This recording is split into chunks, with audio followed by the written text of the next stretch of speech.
સંકલ્પાત પતિતપનો વાતિ વાત સમિંધે વહ નિર્ધત્તે ધરણીરુદધી લંઘતે નૈવ વેલા સોયં શ્રીમાન નિખિલ જગતા અંતરાત્માવતીર્ણો ધર્મં રક્ષણ દિશતુ કુશલમ સ્વામિનારાયણો નઃ યદરોમ વિવરેલીના અંડાનામ કોટયઃ પૃથક તદક્ષરં ગુણાતીતં નમામ્યહં. ભગવતે શ્રી સ્વામિનારાયણાય નમો નમઃ. શ્રી અક્ષર પુરુષોત્તમાભ્યામ નમો નમઃ. શ્રી ગુણાતીતાનંદ સ્વામી મહારાજાય નમો નમઃ. શ્રી ભગતજી મહારાજાય નમો નમઃ. શ્રી શાસ્ત્રીજી મહારાજાય નમો નમઃ. શ્રી યોગીજી મહારાજાય નમો નમઃ. શ્રી પ્રમુખ સ્વામી મહારાજાય નમો નમઃ. શ્રી મહંત સ્વામી મહારાજાય નમો નમઃ.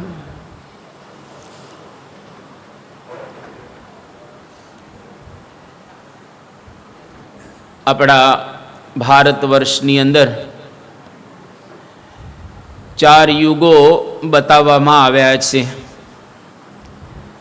સતયુગ, ત્રેતાયુગ, દ્વાપરયુગ અને કળિયુગ. આ 4 યુગની અંદર જુદા જુદા પ્રકારની પ્રવૃત્તિઓ ચાલતી હોય છે. જ્યારે સતયુગ હોય એ વખતે માણસના મન બહુ જ પ્રસન્ન હોય અને સતયુગની અંદર ધાર્મિક પ્રવૃત્તિઓ વિશેષ કરીને થતી હોય. ત્યાર પછી આવે ત્રેતાયુગ. ત્રેતાયુગની અંદર પણ વાતાવરણ પૃથ્વીનું સારું હોય અને એ વખતે પણ માણસોના મન પ્રસન્ન હોય. લગભગ વિશ્વની અંદર અરાજકતા એટલી બધી ન હોય અને લોકો સુખે કરીને ભગવાનનું ભજન કરી શકતા હોય. દ્વાપર યુગ આવે એટલે થોડુંક ભાગ એવો પ્રવેશે જેના દ્વારા માણસોના મન ક્લેશને પ્રાપ્ત કરે. દુનિયાની અંદર થોડો અધર્મનો પ્રારંભ થાય અને વિશેષ કરીને અધર્મ ધીરે ધીરે વધતો રહે. ત્યાર પછી આવે કળિયુગ. કળિયુગનો જ્યારે પ્રારંભ થાય એ વખતે કલહ એટલે કે ઝઘડાઓ વધારે આપણને જોવા મળે. ભગવાન કૃષ્ણચંદ્ર આ લોકમાંથી વિદાય લઈને ગયા એના બીજા દિવસે કળિયુગનો પ્રારંભ થયો. એટલે અત્યારે કળિયુગને 5252 વર્ષ થયા છે અને આ કળિયુગની આવરદા 4,32,000 વર્ષની રહેલી છે. એટલે ઉપરના 32,000 વર્ષે હજુ પૂરા થયા નથી. છતાં પણ આપણે એવું બોલીએ છીએ કે હળાહળ કળિયુગ આવી ગયો. હળાહળ આવ્યો નથી, પ્રારંભ થયો છે. જ્યારે હળાહળ આવશે ત્યારે આખું વાતાવરણ કેવું સર્જાશે જેની કોઈ આપણે કલ્પના પણ નહીં કરી શકીએ. અને કોઈક વખત તમારે એનું વર્ણન સાંભળવું હોય તો ભાગવતના 12મા સ્કંદની અંદર એનું વર્ણન કરવામાં આવ્યું છે કે કળિયુગ આવશે અને એ કેવા પ્રકારની પરિસ્થિતિ સર્જાશે એનું વર્ણન એની અંદર સુપેરે કરવામાં આવેલું છે. પરંતુ મહાભારતની અંદર એક પ્રસંગ એવો આવે છે કે ભગવાન કૃષ્ણચંદ્ર મહાભારતનું યુદ્ધ પૂરું થઈ ગયા પછી હવે પોતે દ્વારિકા જતા હતા.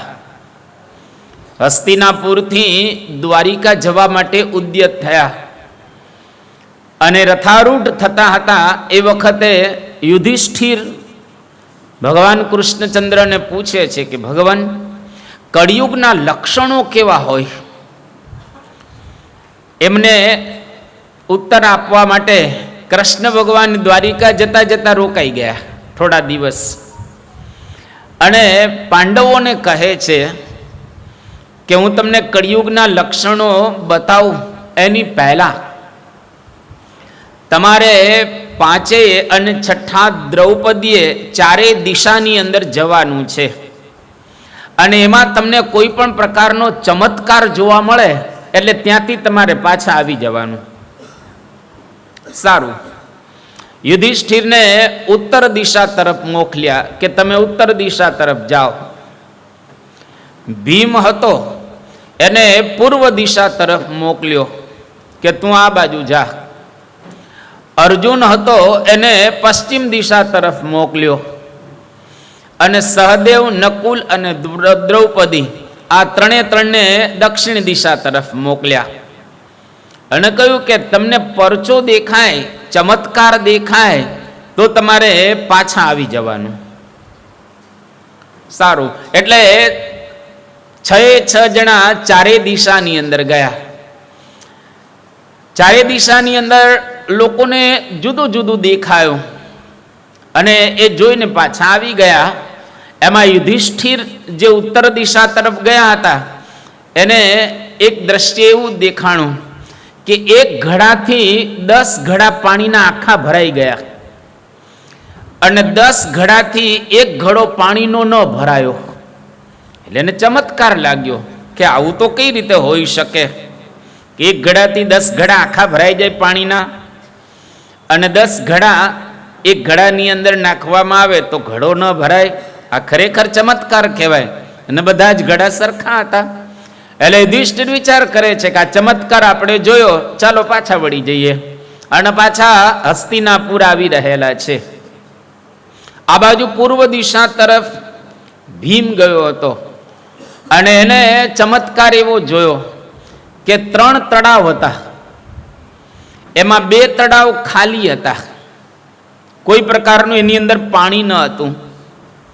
એક તળાવ પાણીથી ભરેલું હતું અને જે 2 તળાવ પાણીથી ખાલી હતા એ 2 તળાવ એક તળાવને વિનંતી કરે છે કે તું અમને પાણી આપ.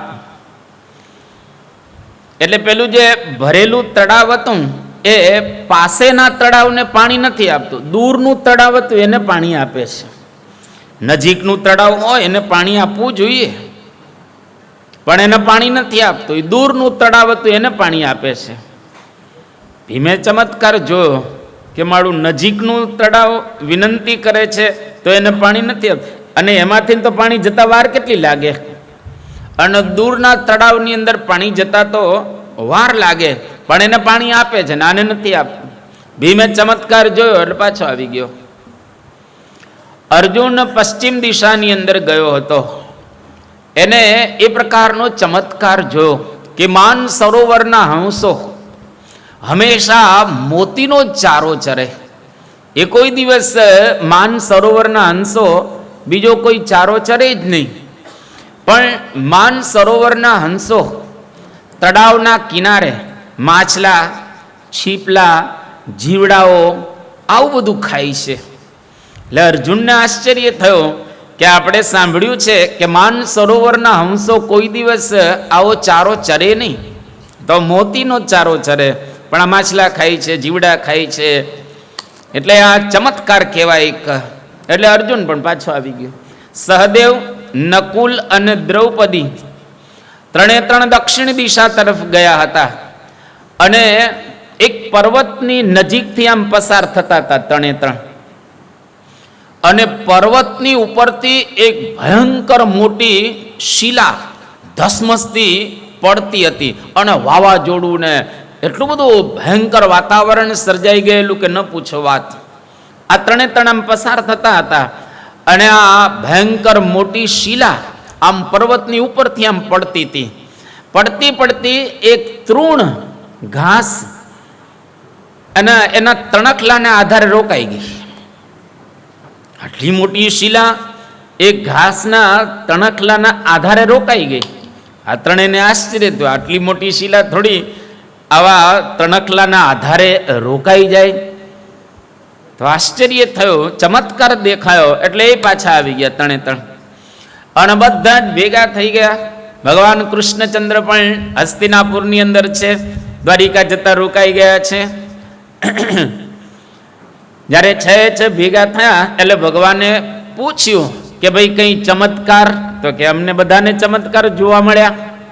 સૌથી પહેલા યુધિષ્ઠિરને પૂછે છે અને યુધિષ્ઠિરે પોતાની વાત કરી અને ભગવાનને પૂછે છે કે આ અમને સમજાયું નહીં, શું થયું આ બધું?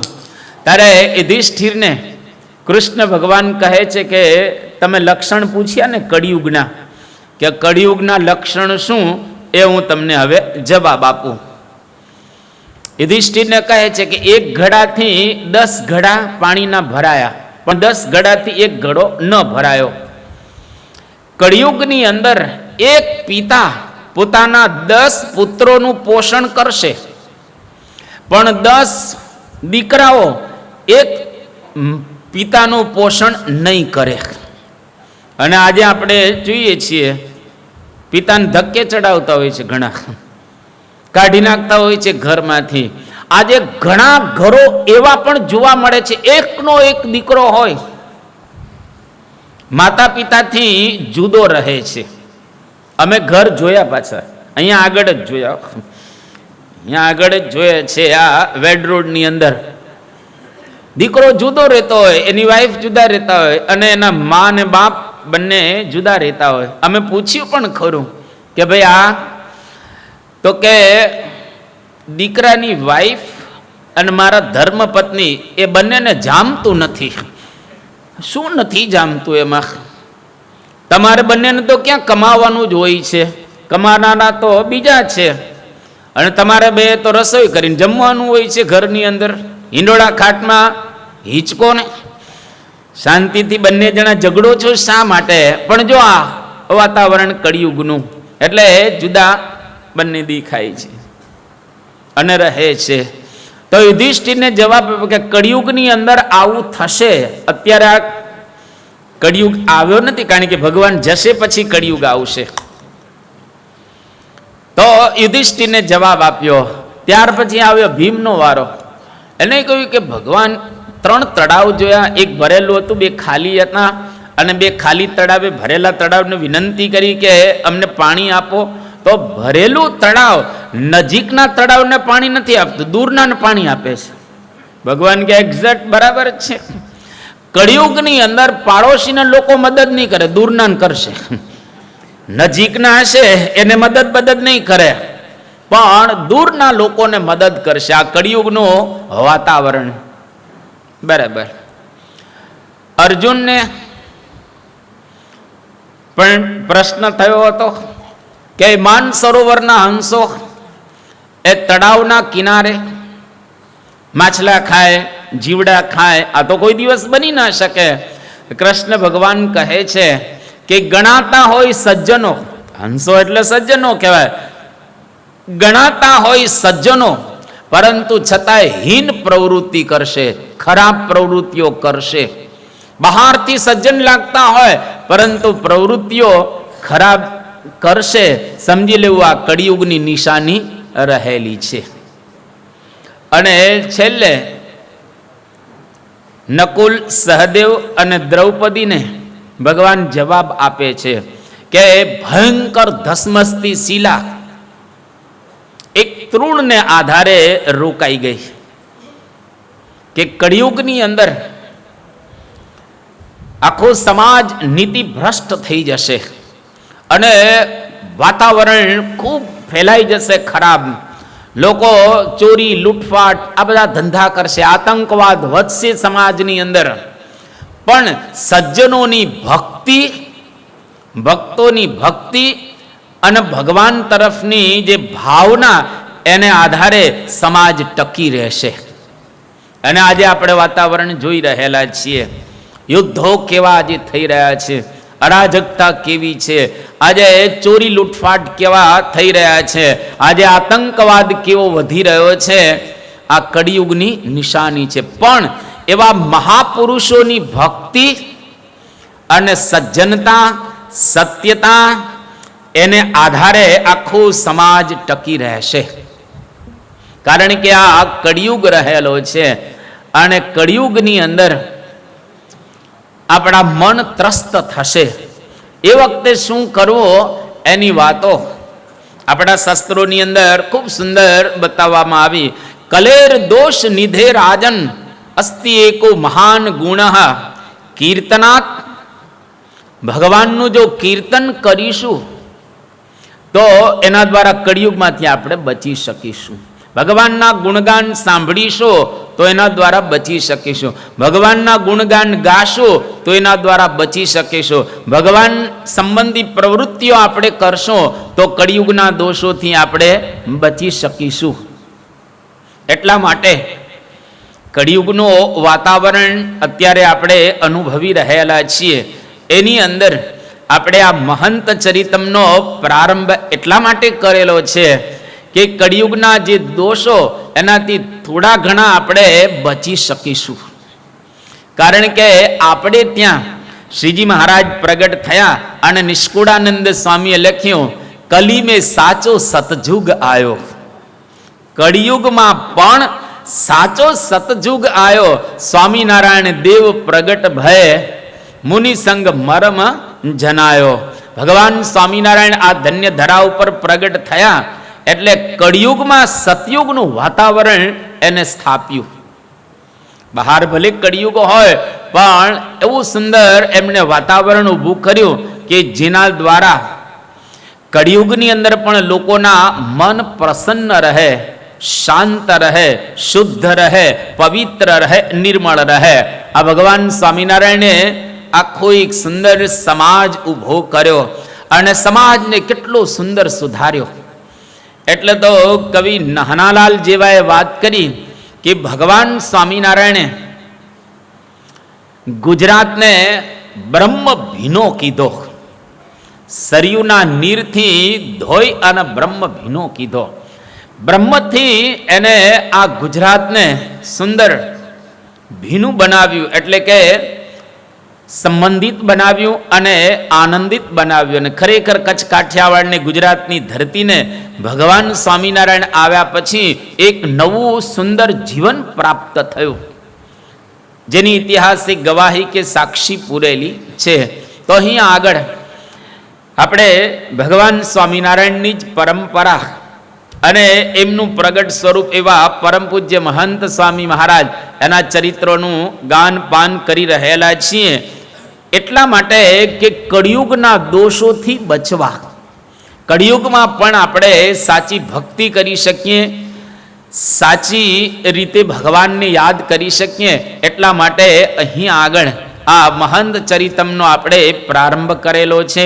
તારીખ 15/11/2022 મંગળવારનો દિવસ છે. પરમ પૂજ્ય સ્વામી બાપા અમદાવાદને અલંકૃત કરી રહેલા છે. આજે પૂજ્ય આત્મ સ્વરૂપ સ્વામીએ પરમ પૂજ્ય સ્વામી બાપાને બે પ્રસંગો કહ્યા કે પ્રમુખ સ્વામી મહારાજનો જન્મ જયંતિ મહોત્સવ ધર્મજની અંદર ઉજવાતો હતો રંગે ચંગે.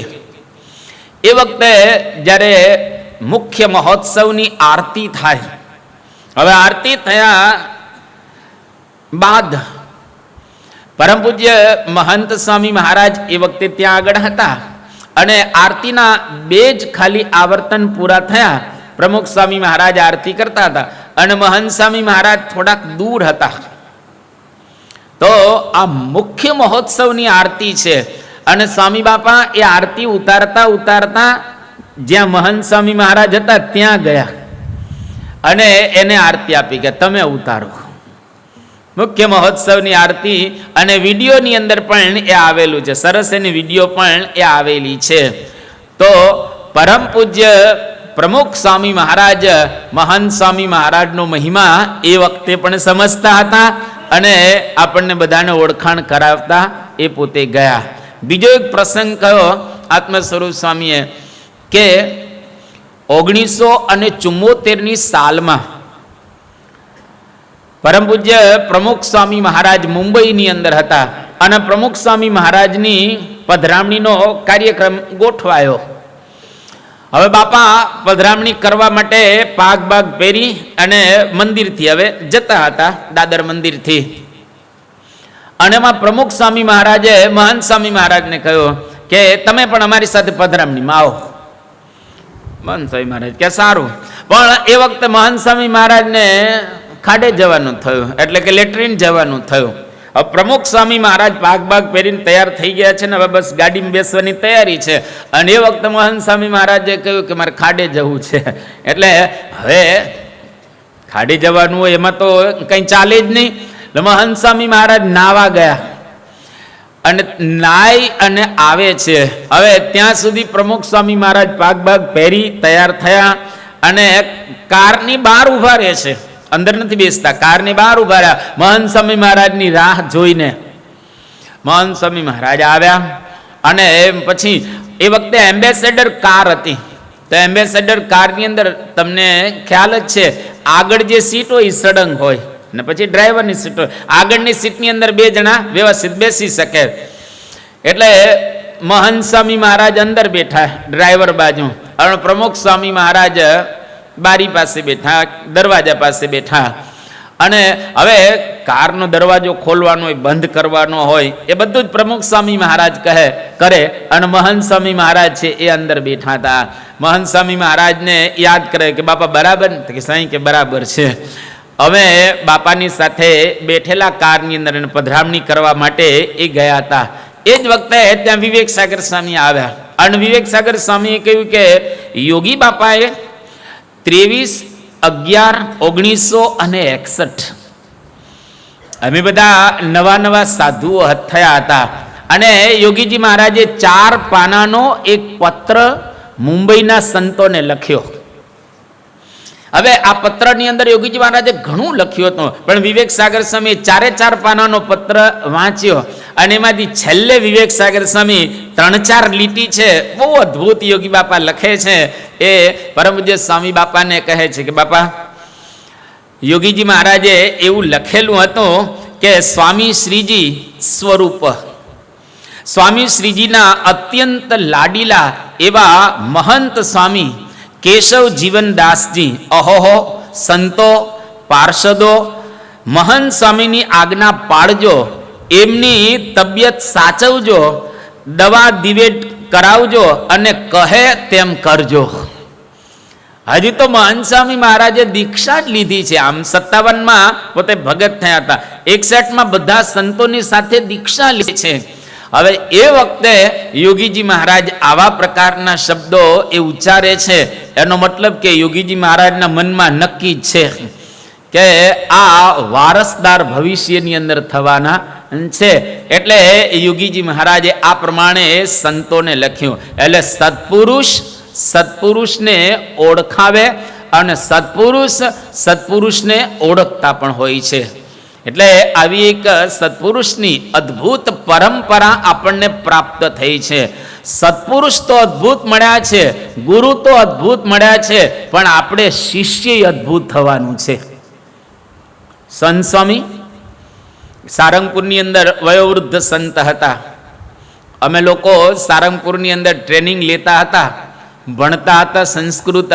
એ વખતે પરમ પૂજ્ય સંત સ્વામી બધા સંતોને સરસ ટ્રેનિંગ આપતા, કથા વાર્તા પણ અદ્ભુત કરતા હતા.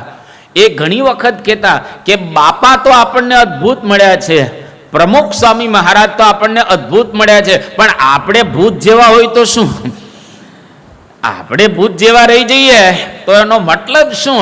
એટલે આપણે શિષ્ય પણ અદ્ભુત થવું, આપણે પણ બરાબર રીતે બાપાના ગુણો પ્રાપ્ત કરવા, એની અંદર જે સત્ય શૌચાદિક ગુણો રહેલા છે એ ગુણો આપણા જીવનમાં પણ આવે, એના માટે આપણે કડી મહેનત કરવી, પુરુષાર્થ કરવો, અને પુરુષાર્થ કરવાથી ખરેખર ગુણોને આપણે સંપાદન કરી શકીએ. આવી વાત વારે વારે સંતોને પરમ પૂજ્ય સંત વલ્લભ સ્વામી કહેતા, સંત સ્વામી કરતા હતા. તો આપણે પણ એવા શિષ્ય સારા બનીએ. કંઈક થોડું ઘણું આઘું પાછું હોય નિયમ ધર્મમાં કે ઇધર ઉધર ઘરમાં, તો એને થોડુંક સરખું કરતા રહીએ, દરરોજ થોડું થોડું એ કરીએ. મેં એક વખત વાત કરેલી કે સાફ સફાઈથી પ્રારંભ કરજો, ઘરની સાફ સફાઈથી પ્રારંભ કરજો. ધીરે ધીરે ધીરે ત્યાંથી આપણે હૃદય સુધી, મન સુધી પહોંચવાનું છે અને શુદ્ધ અને પવિત્ર આપણે બનવાનું છે. અહીંયા આગળ પરમ પૂજ્ય સ્વામી બાપા 22/11/2022 મંગળવાર અમદાવાદની અંદર વિરાજમાન છે. અને બાપાને એક પ્રસંગ કહેવામાં આવ્યો કે બાપા, આપણે સ્વામિનારાયણ નગરની અંદર ઘણા બધા લોકો આવેલા, અને આખો જે મહોત્સવ થયો એની અંદર લોકોએ અદ્ભુત સેવા કરી. લોકોએ ઘણા બધા વિભાગોની અંદર સારામાં સારી આપણને મદદ કરી. એમ કરી અને બાપાને વાત કરે છે કે બાપા, લાઇટ એન્ડ સાઉન્ડ શો હતો, આપણે બધાએ જોયેલો છે. હવે આ શો માટે કોમેન્ટ્રી બોલવા માટે એક અતુલ હરિશ્ચંદ્ર, એને આપણે સંપર્ક કર્યો અને એને વાત કરી કે અમે સંતો બોલતા હતા કે અમે અક્ષરધામના સંતો છીએ અતુલભાઈ, અને તમારા અવાજની અંદર લાઇટ એન્ડ સાઉન્ડ જે અમે શો કરવાના છીએ એની કોમેન્ટ્રી અમે બોલાવવા માગીએ છીએ તમારા દ્વારા, તો તમે એ રેકોર્ડિંગ કરી આપો. હવે અતુલભાઈ એક પેજ આપણે વાંચવું હોય ને, વાંચવાનું પેજ, એક પેજના 40,000 રૂપિયા લેતા. સંતોએ કયું વિનંતી કરી કે આમને કરી આપો, એટલે એને વ્યવસ્થિત રીતે બીજા દિવસે રેકોર્ડિંગ કરીને મોકલી દીધું. અને પછી સંતોને કહ્યું કે આ મેં સ્વામીજી મોકલી દીધું છે. હવે એ કંઈ બહુ એટલા બધા અતિશય આપણા સંસ્થાની સાથે કંઈ જોડાયેલા હતા નહીં, પણ એને ભાવ આપણા સંતો પ્રત્યે, બાપા પ્રત્યે, મંદિર પ્રત્યે, અક્ષરધામ પ્રત્યે, અને સંતો બોલેલા કે અક્ષરધામથી અમે સંતો બોલી રહેલા છીએ, અક્ષરધામના અમે સંતો છીએ. તો અતુલભાઈએ એ કરી દીધું. પણ સંતોએ કહ્યું કે કેટલા પૈસા થશે? એનું કહ્યું એક પણ રૂપિયો સ્વામી તમારે આપવાનો નથી, હું આ મફતમાં તમને કરી દઉં છું. અને સાથે સાથે તમને વિનંતી પણ કરું છું કે આવું કંઈ કામ હોય તો મને કહેજો, મને આનંદ આવશે કે અક્ષરધામમાં મારી પણ સેવા થઈ ગઈ. તો જો બહારના લોકોને મહોત્સવની અંદર એક જબરજસ્ત ભાવ થયો, અને આખો મહોત્સવ તમે સાંભળો ને તો ખરેખર ચમત્કાર સિવાય બીજું કંઈ નથી થયું. જેટલા સેવાના વિભાગો હતા, તમામ વિભાગોની અંદર જબરજસ્ત લોકોએ સેવા કરી છે, અને પ્રભાવ પણ જબરજસ્ત પડેલો છે. એક એક વિભાગ, સૌથી પહેલા તમે જુઓ જનરલ સ્ટોર્સ, જેટલી કંઈ વસ્તુઓ આવેલી છે જનરલ સ્ટોરની અંદર, એ મોટા ભાગની વસ્તુઓ આપણે કહીએ ને કે મોટા ભાગની વસ્તુઓ આપણને સેવામાં પ્રાપ્ત થઈ છે, પૈસો આપણે એમાં ખર્ચ્યો નથી. અને લોકો કેવી કેવી ભાવનાઓથી આ સેવા કરતા હતા, અને લાખો રૂપિયાની સેવા, કરોડોની કહીએ તો પણ વાંધો નથી. તો જનરલ સ્ટોર્સની અંદર લોકોએ આવું બધું આપ્યું. રસોડા વિભાગને તમે સાંભળો ને, તમે થાય કે આપણે તો બુદ્ધિ કોઈ કામ કરે એવી નથી. એટલું બધું રસોડા વિભાગની અંદર લોકોએ અનાજ આપ્યું, તેલ આપ્યું, ખાંડ આપી, ગોળ આપ્યો, ઘી આપ્યો, વગેરે વગેરે ઘણી બધી સેવા આ રસોડા વિભાગની અંદર પણ લોકોએ કરેલી છે. ડેકોરેશન વિભાગની અંદર જે પ્લાય, કેટલી પ્લાય વપરાણી એનો આંકડો તમે સાંભળો ને તો આપણું તો મગજ કામ કરતું બંધ થઈ જાય. પણ મોટા ભાગની પ્લાય આપણને મફતમાં મળેલી છે, સેવામાં પ્રાપ્ત થયેલી છે. લેન્ડસ્કેપ તમે જુઓ, એમાં પણ એટલી જબરજસ્ત લોકોએ સેવા કરી છે અને કોઈ પ્રકારનો ચાર્જ લીધો નથી. PR ડિપાર્ટમેન્ટની અંદર, પબ્લિક રિલેશન, એ ડિપાર્ટમેન્ટની અંદર પણ ઘણું બધું જરૂર પડે એ બધું પણ લોકોએ પ્રેમથી આપ્યું. પ્રેસ મીડિયા, આખા વિશ્વની અંદર જે પ્રચાર થયો છે, જબરજસ્ત પ્રચાર થયો છે. ખાલી આપણે કહીએ ને કે એ જાહેરાતના જો પૈસા ગણવામાં આવે ને તો કરોડો રૂપિયા થાય આટલી જાહેરાત કરવી. તમામ જાહેરાત મફતમાં, કોઈ પ્રકાર, એ ટીવીમાં, છાપાઓની અંદર કે પછી અન્ય મેગેઝિન વગેરેની અંદર એ લોકોએ બહુ સારું કવરેજ આ મહોત્સવનું કર્યું. અને સભા વ્યવસ્થાની અંદર ખુરશીઓથી માંડી અને બીજી તમામ વ્યવસ્થા એ પણ આપણને ઘણું બધું સેવાની અંદર પ્રાપ્ત થયું. ટૂંકમાં કહીએ તો બધા જ વિભાગોની અંદર અવનવા એ વિશેષ અનુભવો લોકોને થયા, ઘણા બધા પરચાઓ પણ થયા અને આની અસર પણ જબરજસ્ત પડી. એક લોકોને સ્પર્શી ગયું કે આ દિવ્ય નગર બનાવવા માટે 80,000 સ્વયંસેવકો ઘરબારને જોયા વિના આટલા દિવસ સુધી સેવા કરે, એ તમામ લોકોને સ્પર્શી ગયો કે આવો એક ડેડિકેટેડ સમાજ BAPS સંસ્થાની પાસે રહેલો છે. એ ખરેખર મોટામાં મોટો ચમત્કાર છે. આ મોટો ચમત્કાર આપણે કહી શકીએ. તો એની બધી વાતો પરમ પૂજ્ય સ્વામી બાપાની સમક્ષ કરવામાં આવી. બાપા બહુ રાજી થયા. બાપાએ કહ્યું કે ખરેખર પ્રમુખ સ્વામી મહારાજનો આ મહોત્સવ એ પ્રમુખ સ્વામી મહારાજ કરીને જ ગયા છે. આ તો આપણે તો એને અહીંયા આગળ પ્રસ્તુત કરે, પણ પ્રમુખ સ્વામી મહારાજ આ બધું જ કરીને જ ગયા છે.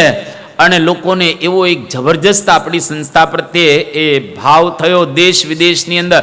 અને તમામ લોકોએ, રાજદ્વારી લોકોએ, આપણે કહીએ સામાજિક કાર્યકર્તાઓ કહીએ, સમાજના જે અગ્રણીઓ કહીએ, સાધુ સમાજ કહીએ, આ બધાએ મહોત્સવની ખૂબ સુંદર એક નોંધ લીધી. અને એટલું એ લોકોએ જાણ્યું કે BAPS સંસ્થા એક શુદ્ધ અને પવિત્ર સંસ્થા રહેલી છે. તો આવો એક મહોત્સવની અંદર જબરજસ્ત પ્રભાવ પડ્યો. તારીખ 29/11/2022 મંગળવાર, અમદાવાદ. પરમ પૂજ્ય સ્વામી બાપા અમદાવાદની અંદર વિરાજમાન છે. બાપાએ આજે એક વાંચ્યું થોડુંક પરબ્રહ્મ સુધા, એનું વાંચન કરવામાં આવ્યું. એની અંદર શબ્દો એ પ્રકારના રહેલા છે. સંપ એ ભગવાનનું દૈવત છે, કુસંપ એ કળિયુગ છે. આકાશમાં ગતિ કરે પણ સંપ સુહૃદય ભાવ વગર મોટઈ આવતી નથી. સંપ ના હોય ત્યાં ધર્માદિક પણ કથન માત્ર છે. આ બાપાએ સુંદર વાત કરી. અને પછી આ વાંચન ત્યાં આગળ થયો. પછી સ્વામી શ્રી બોલ્યા કે ભગવાનનું દૈવત એટલે ટોપમાં ટોપ. બાપાનો શબ્દ, ભગવાનનું દૈવત એટલે ટોપમાં ટોપ. કે 5 જણા ટોળામાં રહે એ સંપ ન કહેવાય. ઘણી વખત આપણે ટોળામાં રહીએ એ સંપ નથી, પરંતુ એક લક્ષ્ય પ્રાપ્ત કરવાનો પ્રયત્ન કરે એને કહેવાય કે સંપ. અને સંપ સુહૃદય ભાવ અને એકતા જો આવે તો ખરેખર અદ્ભુત કામ થાય. સ્વામી કે સંપ સુહૃદય ભાવ અને એકતા હોય તો કોઈ કોઈનું ઘસાતું ન બોલે અને જબરજસ્ત બધી જગ્યાએ કામ થાય. પછી સ્વામી એક સરસ કહે છે કે સંપનો પ્રારંભ આપણે વ્યક્તિગતથી કરવાનો, ત્યાર પછી કુટુંબની અંદર સંપ આવે, સત્સંગ મંડળની અંદર સંપ આવે, આખો સંપ્રદાય એની અંદર સંપ આવે. જો આવી રીતે સંપ આવે તો ભગવાનનું દૈવત એની અંદર આવે. હવે આ પ્રકારે સંપ સુહૃદય ભાવ અને એકતાની બાપાએ અદ્ભુત વાતો કરી. સંવત 1993-94 નો આ પ્રસંગ છે. ગોંડલની અંદર સંતો એ વખતે ઓછા હતા. હવે એ વખતે કંઈ બહુ સંતો હતા નહીં, અને યોગીજી મહારાજ ગોંડલ વિરાજમાન હતા. એમાં બન્યું એવું કે સંતો ભંડારની સેવા કરતા હતા. ભંડાર એટલે રસોડાની સેવા કરતા હતા. એની અંદર એક બળદેવ ચરણ સ્વામી હતા. હવે એનાથી ઘી ઢોળાઈ ગયું, ઘીનું બોઘરણું હતું, ઢોળાઈ ગયું. હવે નિર્ગુણ સ્વામી બહુ તેજ મગજના હતા, જબરજસ્ત. હવે એ વખતે ઘીનું બોઘરણું ઢોળાઈ જાય તો બહુ વધારે નુકસાન થયેલું ગણાય. અત્યારે તો જમાનો બદલાઈ ગયો છે. તો નિર્ગુણ સ્વામી આ જોયું કે ઘીનું બોઘરણું ઢોળાઈ ગયું છે. હવે ઢોળ્યું તો બળદેવ ચરણ સ્વામીએ, અને નિર્ગુણ સ્વામી બોલ્યા એટલે યોગીજી મહારાજે માથે લઈ લીધું. એ કે મારાથી આ ઘીનું બોઘરણું ઢોળાઈ ગયું છે. તો હવે યોગીજી મહારાજની એવી સાધુતા, એવી નિર્દોષ મૂર્તિ, એટલે થોડુંક કહ્યું નિર્ગુણ સ્વામીએ કે આ રીતે ધ્યાન રાખવું જોઈએ ને. તો યોગીજી મહારાજ કહ્યું કે મારા પગની ઠેસ વાગી ગઈ, ઢોળાઈ ગયું છે. પણ નિર્ગુણ સ્વામી જાજુ બોલી ન શક્યા, યોગી બાપા હતા એટલા માટે. અને પછી નિર્ગુણ સ્વામી તો જતા રહ્યા. એ વખતે સારંગપુરના હકા ખાચર, ઘણા બધા આમાંથી કદાચ હકા ખાચરને જોયા. હકા ખાચર આ બધું જોતા હતા. બોઘરણાને બળદેવ ચરણ સ્વામીના નો પગ વાગ્યો અને ઢોળાઈ ગયું, બધું જોયું છે. અને નિર્ગુણ સ્વામી આવ્યા છે ને યોગીજી મહારાજ માથે લઈ લીધું કે મેં ઢોળ્યું છે. બધું જોતા હતા ને સાંભળતા પણ હતા. અને નિર્ગુણ સ્વામી ગયા પછી યોગીજી મહારાજ એને હકા બાપુ કહે છે કે બાપા આ તમે કેમ માથે લઈ લીધું? આ ઢોળ્યું હતું તો બળદેવ ચરણ સ્વામીએ, અને તમે કેમ માથે લઈ લીધો? ત્યારે યોગીજી મહારાજ બહુ સરસ જવાબ આપે છે કે જો હકા બાપુ, હવે નિર્ગુણ સ્વામી કદાચ કંઈક વધારે બોલે અને પેલા સાધુ જતા રહે. એક તો સાધુની ખેંચ છે, અત્યારે તો આ સાધુઓની ખેંચ રહેલી છે. અને એ કે સાધુ જતા રહે તો મુશ્કેલી થઈ જાય. ઘી તો પાછું મળશે પણ સાધુ જશે તો પાછા મળશે નહીં, એટલે મેં માથે લઈ લીધું. કોકનો વાંક પોતાની ઉપર લઈ લીધો, આને કહેવાય સુહૃદય ભાવ, સંપ અને એકતા. આપણે તમારે તો બીજે ક્યાંય કરવાનું જ નથી, ઘરમાં કરવાનું સંપ છે બસ. તમારે ક્યાં બીજે ક્યાંય સંપ કરવાનો છે? ઘરમાં 6 જણા સંપીને રહો હરખા. દાદા દાદીને સરખા સાચવો. પેલા જો દાદા દાદીથી તમે જુદા રહેતા હોય તો મહેરબાની કરીને તમને વિનંતી કરું, દાદા દાદીને ભેગા લઈ આવો. જેટલા છોકરા અહીંયા આગળ બેઠેલા છે, દાદા ને દાદી છેલ્લા પ્રાણ છોડે ત્યાં સુધી ભગવાનના ભાવથી મહંત સ્વામી મહારાજની જે રીતે તમે સેવાની અંદર જોડાવ છો ને કરો છો, એક્ઝેક્ટ ભગવાન અને મહંત સ્વામી મહારાજના ભાવથી જ દાદા દાદીની સેવા કરજો. કારણ કે માતૃદેવો ભવ પિતૃદેવો ભવ. માતા અને પિતાને દેવ સમાન જાણો. બહુ પ્રેમથી બંનેને સાચવજો. કદાચ જ્યારે મોટી અવસ્થા થાય એટલે માતા પિતાના સ્વભાવ બાળક જેવા થઈ જાય. 75 જ્યારે પૂરા કરે છે એટલે હવે જેમ બાળક હોય અમુક વર્ષો સુધી બાળપણના ભાવ રહે, એમ છેલ્લી અવસ્થા આવે ને ત્યારે બાળપણના ભાવ આવી જાય. ગમે ત્યારે ખાવાનું માગે દાદાઓ, ગમે ત્યારે ગમે તે બોલે, કાંઈ નક્કી નહીં. બાળકે ગમે ત્યારે ગમે તે બોલતો હોય, રીસાતો હોય છે, ભાગતો હોય છે, અને એને સમજાવવામાં તો સમજતો હોતો નથી, કજિયો કરે, મારે આ વસ્તુ જોઈએ છે. દાદાઓ કજિયો કરે, સમજી લેવું બાળક છે આ કજિયો કરે. દાદા કરે છે, કંઈક માગે તો આપવાનું તમારાથી બને તો, પણ એને વ્યવસ્થિત રીતે સાચવવા અને બરાબર રીતે એ લોકોની સેવા કરવી. સ્વામી અહીંયા આગળ કહી રહેલા છે કે આપણી સંપ સુહૃદય ભાવ અને એકતા બરાબર રાખવી. જો પદાર્થ કરતા વ્યક્તિને ઘરમાં મહત્વ આપો. તમે જેટલું ટીવીને મહત્વ આપો છો, કારને મહત્વ આપો છો, ઘરને મહત્વ આપો છો, તમારા સાધનોને મહત્વ આપો છો, ઘરેણાને મહત્વ આપો છો, મોબાઈલને મહત્વ આપો છો, ઘડિયાળને મહત્વ આપો છો, નાના મોટા બીજા સાધનોને મહત્વ આપો છો, એના કરતાં તમારા ઘરની અંદર જે માણસો રહેલા છે જીવંત, એને મહત્વ વધારે આપો. ટીવી તૂટી જશે તો બીજું લેવાશે, પણ દાદાનું દિલ તૂટી જશે તો બીજા દાદા મળશે નહીં. ઘણી વખત અમે કોકના ઘરે જઈએ ને તો દાદા થોડાક ઉંમરવાળા હોય એટલે અમને શું કહે કે સ્વામી પ્રાર્થના કરો ને દાદા સુખિયા થાય. સુખિયા થાય એટલે ધામમાં જાય, કે પ્રાર્થના કરો ને દાદા સુખિયા થાય. દાદા તો બિચારા સુખિયા છે, તમે સુખિયા થાવ એટલે પ્રાર્થના કરાવો છો. એટલે કોઈ ઘરની અંદર દાદા હોય કે દાદીમાં હોય એ વધારે જીવે એવી ઈચ્છા રાખવી. જો પરમ પૂજ્ય પ્રમુખ સ્વામી મહારાજ ને મહંત સ્વામી મહારાજ 1 મિનિટ આ પૃથ્વી પર વધારે દેહ રાખે તો આપણે રાજી થઈએ કે ન થઈએ? મહંત સ્વામી મહારાજ કે પ્રમુખ સ્વામી મહારાજ વધારે દેહ રાખે તો આપણે કેટલા રાજી થઈએ. અને વારે વારે આપણે બોલીએ છીએ ને, શતમ જીવ શરદ, કે બાપા આપ 100 વર્ષ રહેજો, બાપા આપ 100 વર્ષ રહેજો. તો એવી રીતે તમારે પણ ઘરની અંદર દાદા દાદીને જોઈને આવું બોલવાનું કે દાદા વધારે થોડોક સમય દેહ રાખજો, દાદીમાં થોડોક વધારે સમય તમે દેહ રાખજો. રાજી થવાનું, જેટલા વધારે જીવે એટલા. ગઈકાલે એક પ્રસંગ સાંભળ્યો, અદ્ભુત. આપણા એક હરિભક્ત છે અડાજણ વિસ્તારની અંદર, કમલેશભાઈ. તો એને મને ફોન કર્યો, આમ એકદમ બધા રડતા હતા પોતે, અને કહ્યું કે દાદીમાં ધામમાં ગયા. કે તો ઉંમર કેટલી હતી? લગભગ 85 ઉપરની ઉંમર હતી. અને વારે વારે એ પોતે કહેતા કે દાદીમાની તબિયત સ્વામી સારી થાય એના માટે ધૂન કરજો ને, અભિષેક કરજો ને, કે દાદીમાં ધામમાં ન જાય. હવે વિચાર કરો, 85 વર્ષની ઉંમરે એના હૃદયમાં કેવી ભાવના છે કે મારા દાદીમાં વધારે રહે.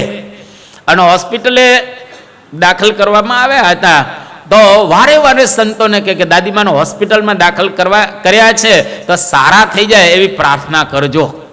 85 વર્ષની ઉંમરે તમે જો એને દાદીમાં પ્રત્યે ભાવના, તો દરેક દીકરાઓએ પોતાના મા બાપ પ્રત્યે, પોતાના દાદી અને દાદા પ્રત્યે આવી એક ભાવના રાખવી. સંપ સુહૃદય ભાવ અને એકતા જો ઘરની અંદર હોય તો 5 જણાને જીવવાનો કેટલો એક આનંદ આવે. જર્મનીની અંદર એક પિક્ચર, હવે આ પિક્ચર 7 જ મિનિટનું ફક્ત, જેમાં કોઈ ડાયલોગ નહીં, જેમાં કોઈ હીરો નહીં, જેમાં કોઈ સાઉન્ડ નહીં, 3માંથી એકેય નહીં, 7 જ મિનિટ. અને છતાંય આ ફિલ્મને 2006ની સાલમાં ફિલ્મનો શ્રેષ્ઠ એવોર્ડ ગણાય, ઓસ્કાર એવોર્ડ આ ફિલ્મને પ્રાપ્ત થયો. તેમાં હતું શું? ડાયલોગ નહીં, હીરો નહીં, કોઈ સાઉન્ડ નહીં, અને 7 જ મિનિટની આ મૂવી પિક્ચર. એને ઓસ્કાર એવોર્ડ કેમ પ્રાપ્ત થયો? એનું કારણ શું હતું કે આ મૂવીમાં એવું બતાવવામાં આવ્યું છે કે એક રાઉન્ડ ટેબલ છે. રાઉન્ડ ટેબલની ઉપર 5 જે પૂતળીઓ, એ 5 પૂતળીઓ આમ ફરતી હતી, અને ઉપરથી એક પેટી પડે છે. અને જેવી પેટી ઉપરથી પડી એટલે 5 પૂતળીઓ ભેગી થઈ અને પેટીને ઝીલી લે છે. અને ઝીલી અને પેટીની અંદર જે સંપત્તિ હતી એ 5 પૂતળીને પ્રાપ્ત થાય છે. બસ આ ફિલ્મ પૂરી. અને હું લખ્યો કે જો આ 5 સંપ રાખ્યો તો એને સંપત્તિ પ્રાપ્ત થઈ. અને ઓસ્કાર એવોર્ડ પ્રાપ્ત થયો 2006ની સાલમાં. આનો મતલબ શું થયો કે આપણા ઘરની અંદર 5 હોય, 4 હોય, 3 હોય, 2 હોય, કે પછી થોડાક વધારે હોય, બધા સંપ રાખી અને જો ખરેખર વસ્તુને મેળવે તો જહાં સુસંપ તહાં સંપત્તિ નાના. બાપાએ આપણને સંદેશો આપ્યો કે સંપ સુહૃદય ભાવ અને એકતા બરાબર રાખવી. તમને ખ્યાલ છે વિપ્રો કંપનીના માલિક અજીબ પ્રેમજી, બહુ જ મોટી કંપની કહેવાય. આ 2001ની સાલમાં અજીમ પ્રેમજીને the businessman of the year આ એવોર્ડ પ્રાપ્ત થયો હતો. અને એવોર્ડ લેવા માટે ગયા, એને સ્પીચ આપી ત્યાં. એ વખતે એને શું કહ્યું કે આ એવોર્ડ મને મળે છે, પરંતુ આનો યશ મારા 12,000 કર્મચારીઓને જાય છે. 12,000 કર્મચારીઓ એને લઈ અને અમારી કંપનીને આ એવોર્ડ પ્રાપ્ત થઈ રહેલો છે. આ બધાએ સંપથી, સુહૃદય ભાવથી, એકતાથી અમારી કંપનીનો ગ્રોથ કર્યો, જેને લઈ અને આજે અમારી કંપની છે એ વર્લ્ડની અંદર ખૂબ સારી કંપની તરીકે ઉભરી આવેલી છે. એટલે આપણે પણ ઘરની અંદર આવો સંપ રાખીએ. તમારા ઘરમાં સાવરણી હોય કે ન હોય? હોય ને, બધાના ઘરમાં સાવરણી તો હોય. જો સાવરણીની અંદર એક એક સળીને જુદી પાડવામાં આવે તો ઘરને વાળી શકો ખરા તમે? ઘરને સ્વચ્છ કરવું હોય તો સાવરણીની એક એક સળીને ભેગી કરી દેવામાં આવે, બાંધી દેવામાં આવે તો ઘર વળાય ને. એવી જ રીતે આપણે બધા ભેગા થઈએ તો ઘર સ્વચ્છ લાગે, સારું થઈ જાય અને ઘર દીપી ઉઠે. પણ જુદા જુદા બધા થઈ જાય તો ઘરની અંદર કંઈ બરાબર થાય નહીં. એટલા માટે કળિયુગની અંદર તો સંઘાતો હિ મહાબલઃ બલમ. સંઘાત એટલે કે સંઘમાં શક્તિ છે. સંઘે શક્તિ કલૌ યુગે. કળિયુગની અંદર સંઘની અંદર શક્તિ છે. એટલે બરાબર સંઘની અંદર આપણે રહેવું. અને પરમ પૂજ્ય સ્વામી બાપા અહીંયા આગળ એક સરસ રીતે આપણને બતાવી રહ્યા છે કે કોક વખત ક્યારેક મન આપણા આમ તેમ થાય તો એનું તરત સમાધાન લઈ લેવું. અને સમાધાન જો બરાબર રીતે લઈ લઈએ તો આપણો ઘરનો સંપ કોઈ દિવસ તૂટે નહીં. અને ઘરનો સંપ ન તૂટે તો સારામાં સારું જેમ મહોત્સવની અંદર કામ થયું છે એવું જ સંપ સુહૃદય ભાવ અને એકતાથી થાય.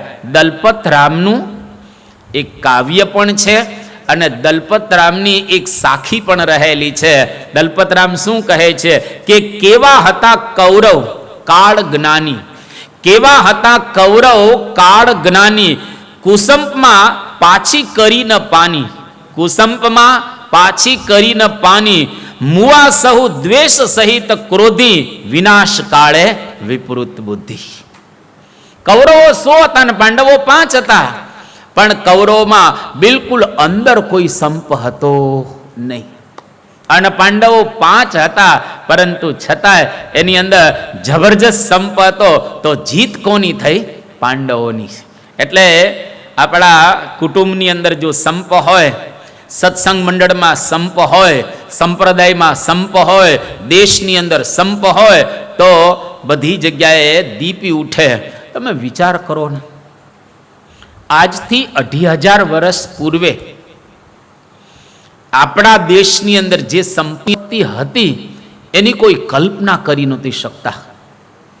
હમણાં જ ખાલી 500 વર્ષ પહેલા આપણા દેશની અંદર જે સંપત્તિ હતી એનો કોઈ પાર નહોતો.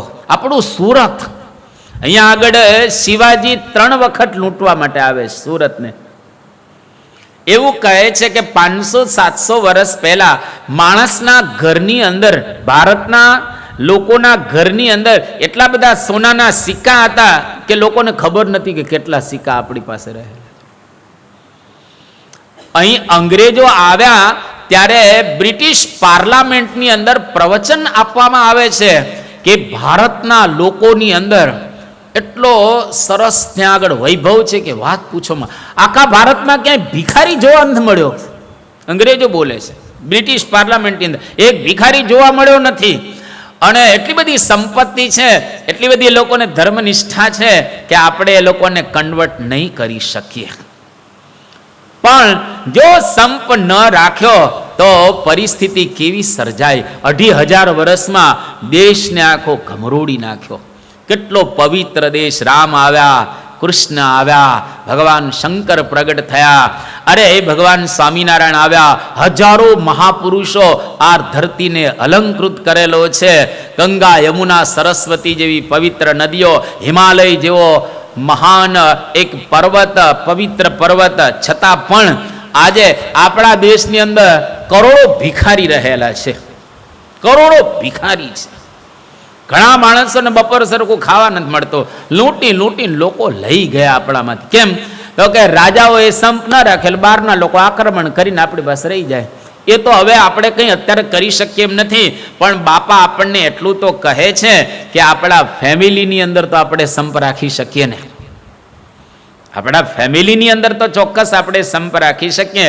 આવી સુંદર વાતો પરમ પૂજ્ય સ્વામી બાપાએ આપણને દ્રઢાવી. તારીખ 30/11/2022 બુધવાર અમદાવાદ.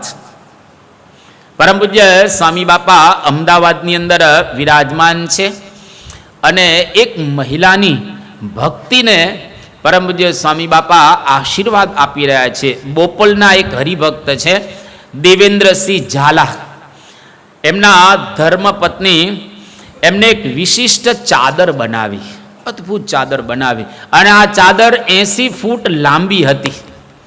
અને ચાદરની ઉપર એને શું કર્યું કે 55,000 વાર સ્વામિનારાયણ મહામંત્ર એને લખેલો હતો, અને 5,000 વખત અક્ષરમ અહમ પુરુષોત્તમ દાસોસ્મી આ ધ્યેય મંત્ર લખેલો હતો.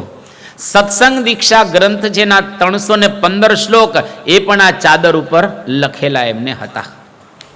અને 262 વચનામૃત છે. એ 262 વચનામૃતના જે મથાડા કહીએ, ટાઇટલ કહીએ, એ પણ આ ચાદર ઉપર એમણે અંકિત કરેલા હતા, લખેલા હતા. અને સંપૂર્ણ સહજાનંદ નામાવલી એ પણ ચાદરની અંદર અંકિત કરેલી હતી. અને શ્રીજી મહારાજના ચરણારવિંદની અંદર, બંને ચરણારવિંદમાં 16 ચિહ્ન, એ પણ 16 ચિહ્ન આ ચાદરની અંદર એમણે અંકિત કરેલા હતા. આવી એક અદ્ભુત સુંદર ચાદર બનાવી અને પરમ પૂજ્ય સ્વામી બાપા એ ચાદરને ઓઢે આશીર્વાદ આપે એવી ભાવના આ મહિલાની હતી. અને ચાદર બનાવતી વખતે એમણે 315 કલાક પ્રવાહી ઉપવાસ કરી અને 55 દિવસની અંદર એમણે આ ચાદર બનાવી હતી. અને ચાદર બનાવતા બનાવતા 55 દિવસની અંદર એમણે પરમ પૂજ્ય પ્રમુખ સ્વામી મહારાજના જીવન ચરિત્રના 7 ભાગનું વાંચન પણ કરી નાખેલું હતું. આટલી ભાવનાથી આ ચાદર બનાવીને બાપાની પાસે ચાદર આવી અને અક્ષર પુરુષોત્તમ મહારાજને સ્વામી કે ધરાવો. તો અક્ષર પુરુષોત્તમ મહારાજને ચાદર અર્પણ કરવામાં આવી. અને ત્યાર પછી પરમ પૂજ્ય સ્વામી બાપાને પૂજ્ય સંતો આ ચાદર ઓઢાડે છે, પહેરાવે છે. બાપા રાજી થયા, અંતરથી બાપાએ આશીર્વાદ આપ્યા આ મહિલાને. તો ભક્તિ ભાવ અને પ્રેમ જો ખરેખર આવો હોય તો બાપા એની ભક્તિથી અને પ્રેમથી ખૂબ રાજી થયા. એટલા માટે આપણે પણ ભક્તિ ભાવથી બાપાને કંઈ પણ અર્પણ કરીએ એના દ્વારા પરમ પૂજ્ય સ્વામી બાપા રાજી થતા હોય છે. તમે જુઓ, ભાગવતની અંદર એક સરસ પ્રસંગ આવે છે કે સત્યભામા હતા, એના પિતા બહુ જ પૈસાદાર હતા, અને રૂકમિણી હતા, એના પિતા એ પૈસાદાર હતા. પણ સત્યભામા એને જરાક આમ અંદરથી ગર્વ હતો કે હું કંઈક છું આમ. એટલે પોતાના પિતાની પાસેથી સોનાની ઈંટો લાવી અને કૃષ્ણ ભગવાનને તોલવાનો પ્રયત્ન કરે છે. સોનાની ઈંટો મંગાવે છે ને તોલવા માટે તે ઉદ્યત થયા, પણ એ સોનાની ઈંટોથી ભગવાન તોલાયા નહીં. ઘણી બધી સોનાની ઈંટો મૂકવામાં આવી પણ ભગવાન તોલાયા નહીં. આ બાજુ રૂકમિણીના અંતરની અંદર ભાવ હતો, ભક્તિ હતી, ભાવના હતી. એટલે રૂકમિણીએ આપણે તુલસી પત્ર લાવી અને ત્યાં પલ્લાની અંદર મૂકે છે. ભગવાન તોલાઈ ગયા.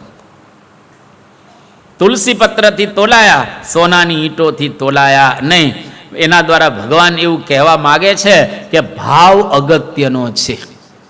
નિષ્કોળાનંદ સ્વામી સરસ લખેલું છે કે સખી ઉપર ને રંગે રાચે નહીં, સખી ऊपर ने रंगे राचे नहीं, दंभ देखी रे दंभ देखी रे, रहे दयाळु दूर के, भूधर भूख्यो छे भावनो सखी, प्रपंचे पीयू न पामीए, साचे दिले रे साचे दिले रे, हरि रहे छे हजूर के, भूधर भूख्यो छे भावनो।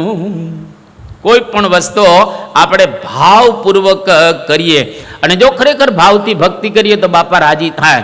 એક પ્રસંગ અદ્ભુત છે આપણા શાસ્ત્રોની અંદર કે એક વખત તુલસીદાસ રોહિદાસ ચમારને મળવા જાય છે. હવે રોહિદાસ ચમાર છે તો ચમાર હતા અને એ વખતે એક પશુ આવેલું અને એનું ચામડું ઉતારતા હતા. એટલે પશુનું ચામડું ઉતારવાનું હોય તો લોહી નીકળે ને સ્વાભાવિક રીતે, અને રોહિદાસ તો એ જ્ઞાતિ હતા એટલે એને આ ધંધો કરવાનો હોય. અને ચામડું તો હાથ લોહીવાળા થઈ ગયેલા, કપડાં લોહીવાળા થઈ ગયેલા હતા. અને તુલસીદાસજી એને મળવા આવ્યા. ભક્તરાજ હતા રોહિદાસ એટલે, અને તુલસીદાસ પણ એવા જ ભક્ત.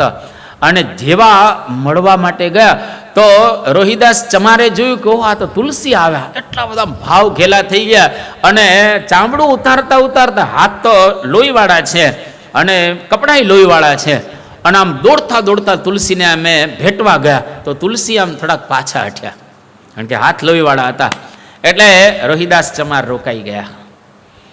અને પછી તુલસીદાસને મળે છે બંને જણા, પણ લોહીના જે ડાઘ હતા, લોહી એને થોડાક ડાઘા પડ્યા એના કપડા ઉપર, તુલસીદાસના કપડા ઉપર. અને પછી બે જણા વાતચીત કરીને જુદા પડ્યા. થોડા સમય પછી આ કપડાં તો બદલવાનો હોય સ્વાભાવિક રીતે, અને તુલસીદાસ પોતાની સાથે હરિદાસને પણ એ લાવેલા હતા. એને પોતાના દાસને હરિદાસને લાવેલા હતા જોડે જોડે. હવે હરિદાસને કહ્યું કે આ કપડાં મારા લોહીવાળા થઈ ગયા, તું સાફ કરીને, પણ જાય જ નહીં, લોહીના ડાઘા જ ન જાય. તો હરિદાસે શું કર્યું, એ જે લોહીના ડાઘા હતા એને ચૂસી લીધા, ચૂસ્યા. અને લોહીના ડાઘા તો ગયા નહીં, પણ એ જે ચૂસ્યા ને હરિદાસે લોહીના ડાઘા, એમાં હરિદાસ ત્રિકાળ જ્ઞાની થઈ ગયા. બ્રહ્મ જ્ઞાન એને પ્રાપ્ત થઈ ગયું, કારણ કે આ રોહિદાસ ચમારના લોહીના ડાઘા હતા. હે ત્રિકાળ જ્ઞાની થઈ ગયો. ઓહો, આ આટલું બધું તમે જ્ઞાન? તો કે હા, લોહીના ડાઘા ચૂસવાથી મને આ થયું છે. અને તુલસીદાસે કે એક ભક્તને હું ભૂલી ગયો, જેનો મહિમા સમજવો જોઈએ. પછી તુલસીદાસ ત્યાં જાય છે પાછા રોહિદાસ ચમારને મળવા માટે. અને એ વખતે રોહિદાસ ચમારને જ્યાં તુલસીદાસજી મળવા ગયા એ વખતે રોહિદાસ ચમારે જોયું કે હવે આ વખતે તો આપણે ભેટાય નહીં, કારણ કે ગયા વખતે થોડાક પાછા હટી ગયા હતા. એટલે રોહિદાસ ચમારે દંડવત તુલસીદાસને કર્યા. અને તુલસીદાસ આમ દોડતા દોડતા રોહિદાસ ચમારને ભેટી પડે છે કે તમારા જેવી ભક્તિ મારામાં આવે, આ પ્રકારે તમે જો ભક્તિ, હૃદયનો શુદ્ધ ભાવ, અને જ્યાં હૃદયનો શુદ્ધ ભાવ હોય એ ભગવાન એને ચોક્કસ વશ થાય અને એ થાય જ. એટલા માટે બહુ સુંદર તુલસીદાસ છે પછી એક સાખી લખી. કઈ સાખી કે ચતુરાય ચૂલ્હે મેં પડી, ચતુરાય ચૂલ્હે મેં પડી, ધીક પડ્યો આચાર, ધીક પડ્યો આચાર, તુલસી હરિ કી ભક્તિ બિન ચારો વર્ણ ચમાર. ખરેખર ભગવાનની જો ભક્તિ નથી તો ચારેય વર્ણ ચમાર રહેલા છે. આ રોહિદાસ ચમાર તો મહાન ભક્ત હતા.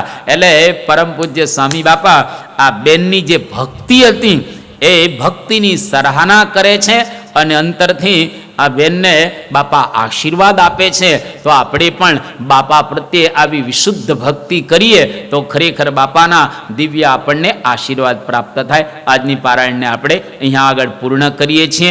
2 મિનિટ ધૂન બોલાશે અને ત્યાર પછી જાહેરાત સાંભળી અને આપણે વિદાય લેશું. સ્વામી નારાયણ નારાયણ નારાયણ, સ્વામી નારાયણ નારાયણ નારાયણ, સ્વામી નારાયણ નારાયણ નારાયણ, સ્વામી નારાયણ નારાયણ નારાયણ, સ્વામી નારાયણ સ્વામિનારાયણ સ્વામિનારાયણ સ્વામિનારાયણ સ્વામિનારાયણ સ્વામિનારાયણ સ્વામિનારાયણ સ્વામિનારાયણ સ્વામિનારાયણ નારાયણ નારાયણ સ્વામિનારાયણ નારાયણ નારાયણ. શ્રી સ્વામિનારાયણ ભગવાનની જય.